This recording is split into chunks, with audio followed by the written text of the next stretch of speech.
You said concerning question number 3, that you consider a woman and a fetus as one person, and that person is a woman. How do you explain and deal with a male child in the womb? How does, whether the baby is inside or outside the woman,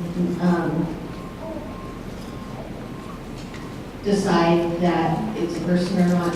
When is a baby considered a bona fide human deserving of natural rights and protections? And also related to that, infants enter the world 100% dependent on the mother, so is the fact that they're dependent justify them not being a person? Okay, that's another question. Dean? Maybe restate. No, it's okay. I'll do the best I can. Well, it's one theme, which is when do people become a person? Sure.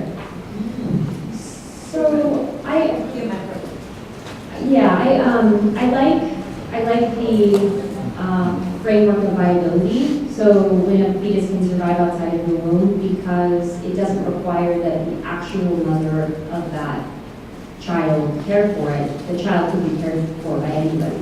You know. So the viability, the fetus can survive outside the womb. Prior to that, that fetus needs a womb in order to survive. We don't make children in test tubes. So that's when it's complete? Yeah, so they look viability at about 23 to 25 weeks. So late-term abortion to... How do you justify late-term abortions rather than a C-section? Late-term abortions rather than a C-section. So second and third trimester abortions, if you look at the data, are health of the mother or health of the fetus. This is not very common. When you look at the actual rates of abortion, a woman doesn't end up 6 months pregnant and say, gee, I think now is the time to have an abortion. Most abortions happen between 8 and 9 weeks. So, you know, I do think that the health of the mother has to be considered when we talk about restrictions and regulations on abortion, because in countries where abortion is illegal, women are dying due to complications during pregnancy. There's an African proverb that says if you get pregnant, you have 1 foot in the grave because pregnancy is so dangerous.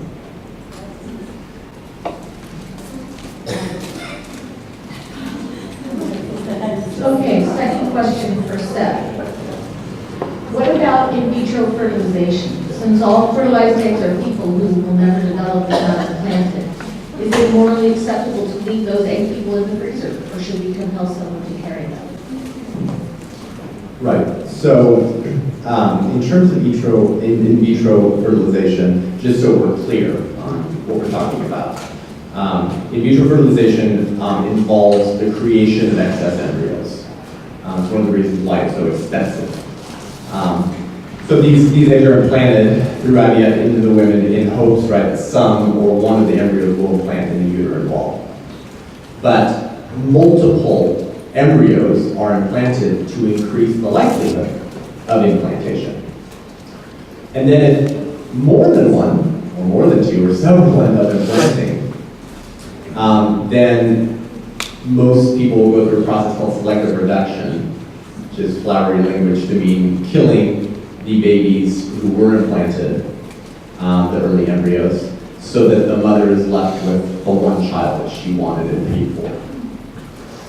So, creating excess embryos, knowing that many of them will die, so that a woman, a mother, can have a child, is immoral. Now, in cases where you already have frozen embryos, I think there's a conversation about, okay, well, we want these children to have a future. But specifically when embryos are created for the sole purpose of creating excess embryos for the sole purpose of implanting them so that a woman can get pregnant, we know that some of those children are going to die, because not all of them are going to implant. And then we know that if more than one do, we're actually going to kill those, so there's just one left. Or two, or however many the mother wants if she gets fortunate enough to have more than one embryo implant. So any medical practice that involves the creation of excess human beings with the knowledge that some of those human beings will die or be killed off is immoral. Thank you. This next question is for Cecily. Note it comes from someone who was raped, conceived, and an adoptee. So this is someone who was born after a rape.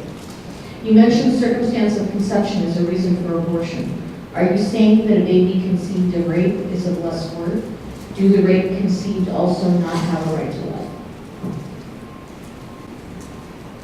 What's the first part that I mentioned, what? So that circumstances of conception as a reason for abortion. Circumstances of conception. Yeah, that's not really generally an argument that I make.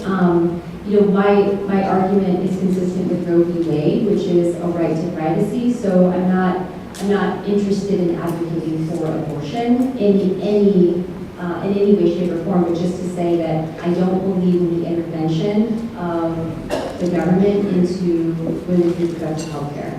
And that includes the right to have an abortion in the first trimester.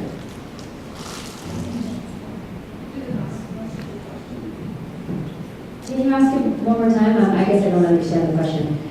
The question is if circumstances of conception are a reason for abortion, are you saying that a baby conceived of rape is of less worth? The circumstances of rape would be the problem, not circumstances. Yeah. That's what they Okay. Yeah, I know that the pro-life position is that life begins at conception, and science, embryology, says that there's life at conception. And when I mentioned earlier that the womb is also alive, and it's in the woman is also alive, and I understand the way that a woman's rights go down when fetus's rights go up. So it ends up putting us in a situation where you have to choose the rights of the woman or the rights of the fetus. And I choose the rights of the woman over the rights of the fetus. So I know this is a very uncomfortable conversation to have, but what ends up happening with these sort of categorical prohibitions against abortion is that you put women's lives in danger. So we do that. Thank you. This next question is for Seth. Is a woman having a hysterectomy or a man having a vasectomy different from a woman having an abortion if potential life is equated with the lives of born individuals? So a hysterectomy being the removal of the uterus, correct? And then a vasectomy. So is that, what was the question, is that equated, or should that be wrong as well? Because If potential life is equated with the lives of born individuals, right. wouldn't having a hysterectomy or Okay. a vasectomy? So I assume that the assumption there by the person who asked that is that because the uterus is where the child grows and develops, and that's required for the unborn child to live, and so therefore it's potential life. If there's no fertilized egg, which is actually a misnomer, once an egg is fertilized, it's not an egg, it's an embryo. But once the fertilized egg, there is an early embryo, now you have a human life. So when you decide, the uterus is not potential life. The uterus is the environment in which a new human being will implant and then develop. So to say, if potential life is future actual life, then wouldn't that be wrong? No, because there's no baby at that point. It's just a uterus. A vasectomy, many Catholics and a fair number of Protestants are opposed to vasectomies, but you're not killing life. You're you're severing the path through which the sperm needs to travel in order for sexual intimacy to occur, and then for the sperm to travel to the egg. So that's all pre-fetus. That's all pre-embryo. There's no life at that point. So a womb, a uterus, a penis before vasectomy, none of those things are potential life. It's potential future life, but there is no baby yet. So getting a hysterectomy or getting a vasectomy is not immoral because you're not killing anyone. The next question is for Cecily. It concerns the safety of abortions and contraception. How can abortion be safe when lawsuits are being filed due to injuries to the woman, paramedics are called, and so on? And also, could you please talk about the side effects of contraception, such as STIs, depression, cervical cancer, breast cancer, stroke, and other things? Yeah, I'm not advocating for anybody to get an abortion. I'm not advocating for anybody to take contraception. I think these are personal choices that folks ought to make, and they ought to be informed about those choices before making them. I'm not an expert on contraception. I'm not going to be giving information about contraception here. I'm talking about the legal and constitutional aspects of preserving a woman's right to choose vis-a-vis Roe v. Wade. So in regards to contraception, this is not, I think a conversation needs to be had about contraception, but this is not the area that I'm comfortable talking about. Thank you. This next question is for Seth. What are the unintended consequences of allowing abortion on society and culture? I'm sorry, what was the question again? What are the unintended consequences of allowing or not allowing abortion on society and culture? So just in society, in the world, the unintended consequences of allowing abortion. Well, abortion is already allowed. It's been legalized by Roe v. Wade in 1973. So that's already the case as it pertains to our nation. I guess I don't really get the question, what are the unintended consequences? Well, the decision coming down from the Supreme Court was very intended. They were very clear about what they intended. It was to allow a woman to obtain an abortion through all 9 months of pregnancy for any reason or no reason at all. Joe versus Bolton came along and said we need to clarify what health was meant when we said that third trimester abortions would have some restrictions unless it was necessary for the health. And then, as I quoted from the Joe versus Bolton, health was defined so broadly as to include familial health. Literally one of the categories to relate to health. So if you're getting a divorce or you're yelling and there's a lot of stress going on in the family, that could be a health issue. Here's your third trimester abortion. So Roe v. Wade and Joe versus Bolton were very clear in their intent. So I don't really know how to answer the question, what are the unintended consequences of allowing abortion? The intended consequences were to allow women to be able to slaughter their children through legalized abortion at the hands of physicians at any point during the pregnancy for any reason or no reason at all. And what would the unintended consequences be of not allowing abortions? Okay, you said unintended consequences of allowing abortions. Okay. Of not allowing abortions. Well, obviously there's going to be a lot to deal with in a society in which abortion is now made illegal, clearly. And I'm a firm believer that if and when abortion is made illegal, the pro-life movement is not going away, and the goals and work of the pro-life movement is not going away. A lot of people like to critique and criticize the character of pro-lifers, right? As one of the stories that Cecily mentioned from, I believe, a Catholic nun who said something along the lines of, a lot of pro-lifers are just pro-birth, and they're not pro-life or pro-baby after those babies are born. With my decade being involved in the pro-life movement, I have not seen that to be the case. With the pregnancy care clinics that I work with, I keynote banquets and help them raise money so they can address more issues, they can serve more women. The churches I've worked with, all of these people care desperately and deeply about the lives of the unborn child and his or her mother. And so, in a world where abortion is made illegal, there will be some things to deal with. I wouldn't call them consequences, because that makes it sound bad, and I don't think making abortion illegal is bad, because it means not killing babies. But there's a lot to deal with afterwards. And so I will continue to remain in the pro-life movement, continue to help others, serve women, provide them the financial needs, the emotional needs, the organizations and resources for people that will come around them and along them to offer them the things that they need. And this is what pregnancy care clinics do in our nation. There are more pregnancy care clinics in our nation than abortion clinics. And they provide all of their resources for free. Those resources just happen to not include killing babies. Thank you. This is for Cecily.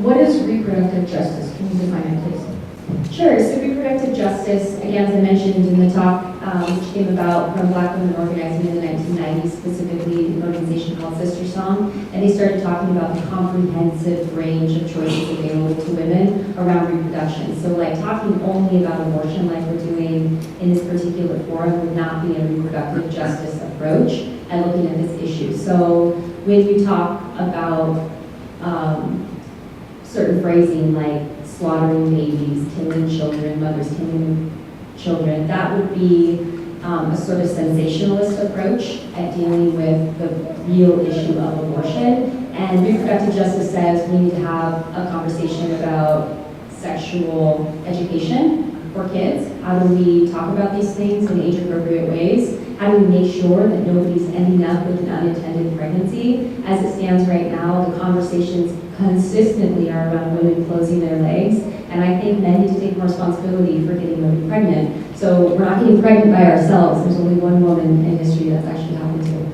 For the most part, though, this is a process that involves another person, and yet the entire conversation revolves around shaming women for having sex and then punishing women. So the impulse to punish and shame is a powerful tool, and while it has no positive direction, it needs something to hate in order to justify its own existence. And so in a conversation about reproductive justice, we focus on the way in which women's bodies themselves just seem to be like sort of ancillary to this conversation, which I find really bizarre in a way, because when you talk about how life gets created, we are all of woman born. We all came from a womb. We cannot create this life outside of the womb. So the care and consideration for women and women's bodies and women's choices has to be a part of that conversation. So reproductive justice will address, as this debate actually started, the use of the word intersectionality was a part of it, and that's what reproductive justice is. It's a focus on intersectionality, which is not just the intersection of identity from race, class, gender, sexual orientation, and ability, but the intersections of institutions, which will administer care and consideration or punishment and harm, depending on whose life we're talking about.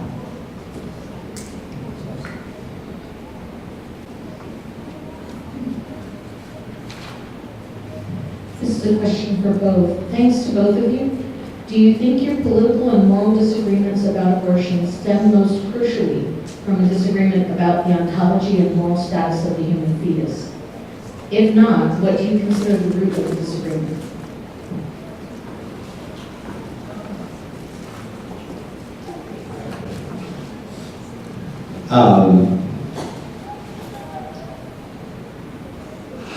A lot of terms have been used today by both of us as we discuss some of the things. So I've talked about the unborn, she's talked about the unborn. I've talked about women's rights, she's talked about women's rights. We both talked about choice. But we've all meant very different things. And my fundamental argument has rested on science of embryology, which says that from the earliest stages of development, meaning conception, the unborn child is a distinct, living, and whole human person. And philosophically, I've argued that there's no value-giving difference, a difference between the unborn and the newborn that gives the newborn more value than the unborn. There's no value-giving difference between who you were in the womb and who you are outside the womb that would justify us taking your life in the womb. So that's my case, using science of embryology and just basic reasons, saying a lot of these reasons that we say women should get abortions are not reasons we'd accept for killing newborns or toddlers. So in terms of our disagreements, I think obviously we do fall in different political spheres, but in terms of our disagreement on this issue, I think it stems primarily from those two conversations. And Cecili has acknowledged before that she believes the unborn child is a human being. And obviously, because the parents are human beings. So our disagreement probably comes more down to the value between the unborn child and the newborn child. Because she said earlier that she will always heir to the rights and life of the mother over the fetus. And what I'm saying is we need to care about both lives equally, protect both lives equally, and make it illegal to kill both those people. Of course, it's not legal to kill pregnant mothers in this country, but in some areas, in some places, they do that, or they kill them if they were raped and pregnant because of that. So I think our fundamental disagreement comes down to the value that we ascribe to the unborn child. Yeah, so that's our fundamental disagreement. So this idea that the fetus is a distinct whole human being would be one of our differences, because I do think that the fetus does not survive up until a certain point without the womb of the mother. And so because of that, we have to consider the ways in which it is a life within a life. I also think we fundamentally disagree on the law. So it's important to me that Roe v. Wade not be overturned, because if you make abortion illegal, I have a lot of questions about punishment. So a lot of people have publicly advocated for women going to prison for having an abortion. So I think about the legalistic aspects of that and how to keep women from being punished, from making decisions that don't feel like choices in the first place. A lot of women, as I mentioned earlier, are having abortions because they feel like it's the best choice that they have, and that's our failure as a community and a society to care for these women in the first place. So that's one of the fundamental disagreements, is I don't think that abortion should be made illegal in an effort to punish women. I'm really interested in mitigating the causes of unplanned pregnancies, or the causes of women ending up in a situation where they would want to have an abortion. I want to see less women having abortions, and I think there are ways that we can do it outside of making it illegal.